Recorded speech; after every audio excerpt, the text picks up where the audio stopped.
Alright guys, I have finally managed to finish the Carolina Panthers, all-time Carolina Panthers, with no freezing issues now. And I thought I'd just, since it's a historical roster with all-time great players, I thought I'd maybe start something different and start talking about the history of each player or some of the more important players on this team. See who's on the team. So, Carolina, they were an expansion team way back in the 90s. And they start with nothing. So they drafted Kerry Collins from Penn State. The guy was pretty awkward with his release. I think he had one of the most awkward releases I've ever seen in pro football, but he was deadly accurate with it. But he was more of a pocket passer, and but boy, he sure could wing it when he wanted to. As far as running backs, Tim Batuka, I didn't know too much about it. I did watch him play. He's more of a bruising running back. But then you have DeAngelo Williams, which is he's the speedster on the team. You'll see some highlights later on. But here, look at this wind-up by Kerry Collins. Whoop! Right into traffic. I mean, great accuracy, but, you know, when he came out of Penn State, man, he had the most awkward release. He still had his awkward release through his career. But he did lead the Panthers to some good success. He didn't make the Super Bowl, but that was Jake Delhomme. And he's the backup quarterback, Jake Delhomme. Cam Newton didn't make the cut, unfortunately. He could have, but I just didn't see him having enough success yet. But yeah, DeAngelo Williams here, up the middle, nice speed back.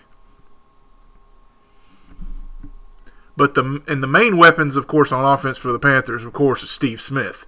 I mean, he's going to be going down as one of the all-time great players. But you also have Rocket Ismail, Michael Bates. Michael Bates was actually an Olympic sprinter, and I throw a pick here, trying to dump it off to Williams. But yeah. Michael Bates was like an Olympic sprinter. It's interesting to go back and look at some of the history of these guys and what they were good at, what they did. But yeah, Rocket Ismail, I remember him playing for the Raiders, but he played for the Panthers for a good deal. Defensively, the Panthers' secondary is suspect. They don't really have any big-time playmakers, but their defensive line, led by Julius Peppers and Chris Jenkins. Chris Jenkins is more of a run stuffer, and Peppers getting after the quarterback. But yeah, their secondary is suspect. You have Mike Minter, Chad Cota, Terry Cousins. I mean, some of these guys just didn't have stellar careers, but they were the better players on the Panthers. The Panthers haven't been in existence for that long, so their history is going to be limited to great players. I mean, their great players aren't going to be, you know, vast all over the place, but they still had some great players. Of course, John Beeson is a current player. Great player there, and we have Luke Kuechly as well.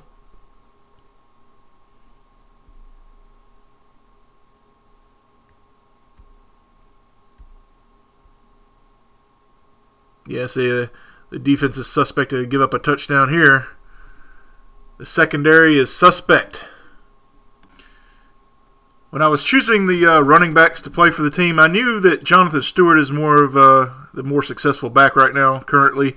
But I went with DeAngelo Williams because of his speed. As you can see here on the kickoff return, he's got great speed, great burst.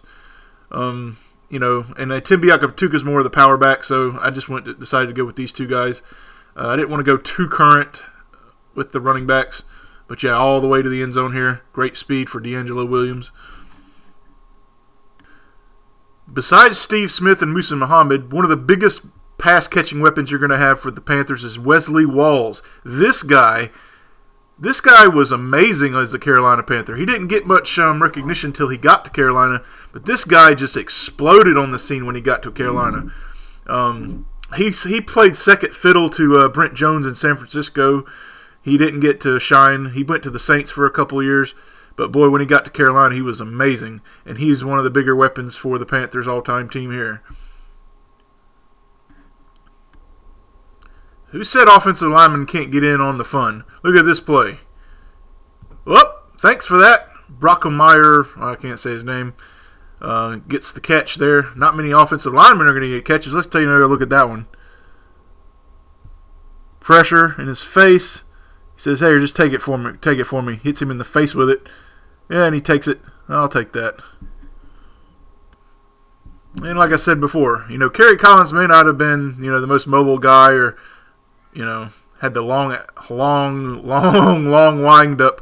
But boy, he could wing it, and watch this play here. Look at where he puts the ball in this play. Holy crap. You couldn't put a pin needle through that hole. Look where he puts that ball to Steve Smith in between defenders on 4th down. The clutchness of both players. Let's look at that one again. And take note, EA. This is how you do the passing game in a football game. Okay, throw the ball to a spot and squeeze it between the two defenders. What a catch. What a throw. That defender didn't get to the ball, but he was playing the receiver. But still, that's what I want to see from Madden. But will we ever get there? Doubtful. And Kerry Collins may not have been the most mobile guy, but he can still move around a little bit. And here I sling it down the middle to Wesley Walls. I'm telling you, this guy will be a big factor in your game plan. He's a big tight end. He makes good catches, acrobatic catches too. But he's just a big body. That long wind-up, it's awkward, but it looks cool. It gives him personality. So we're trailing in the 4th quarter, 10-7. We haven't scored any points since that kickoff return. But here we get D'Angelo Williams into the mix. Nice blocking upfield. He gets to the outside, gets another good block, and he's got great speed. He could go, but he just gets caught at the 6-yard line. But that long run sets up Collins to Steve Smith touchdown. Now we have the lead in the 4th quarter. So I'm trailing in the 4th quarter, 17-14. All these games that I've played in these files are very close. I've had maybe 1 or 2 blowouts, but they're very rare. I mean, if I get a big lead, I know it's going to dissipate pretty soon. But here in the 4th quarter, less than a minute to go, trying to get to at least to get to a tie. So, on 1st down, they're giving us a big cushion on the right. Let's go to Muhsin Muhammad, the possession receiver. Nice catch along the sideline. And a 1st down, 36 seconds left. It's looking good so far. That's the way Troy Vincent, man, was locking down Steve Smith in this game. And so I had to rely on other guys, Walls and Muhsin Muhammad there. But just having Steve Smith on the field, look at how far off Troy Vincent is on the defense there. He's giving him all that space. And, my dad once said that the prevent defense will do one thing for you. It'll prevent you from winning the game. And I have to agree with that one because I've seen it so many times where defenses just get so soft with these coverages and give up big gains underneath. And this is out of bounds. Stop the clock. It's such a true statement. 1st down, I'm trying to still stay to the sidelines. I try to get it to Michael Bates. I nearly get picked off here. Lucky there. So who do we go to? The big pass-catching tight end Wesley Walls down to the 11. Oh, it's looking good now. Only 20 seconds to go. Certainly, we can at least get a field goal to tie this game up as long as we don't turn it over, right? Well, there's one thing that this is very true. If you throw late in football, whether it be real life or in sports games, well, the good ones anyway, you're gonna pay for it. Here, I try to hit Wesley Walls over the middle, but throwing late over the middle will get you in trouble every time. All right, that's it. I hope you guys enjoyed this little showcase of the all-time Carolina Panthers. If you want me to do other teams, let me know, but I'm working on the Indianapolis Colts at the moment. I want you guys to try out these rosters as I do them. I don't want to make you guys wait until I do all 25 teams. I mean, it's a work in progress. I mean, just play what I've got so far. I'll have the link in the description to get all the teams. There's 9 teams so far available. Yeah, just give me some feedback and enjoy what I got so far. See you guys next time.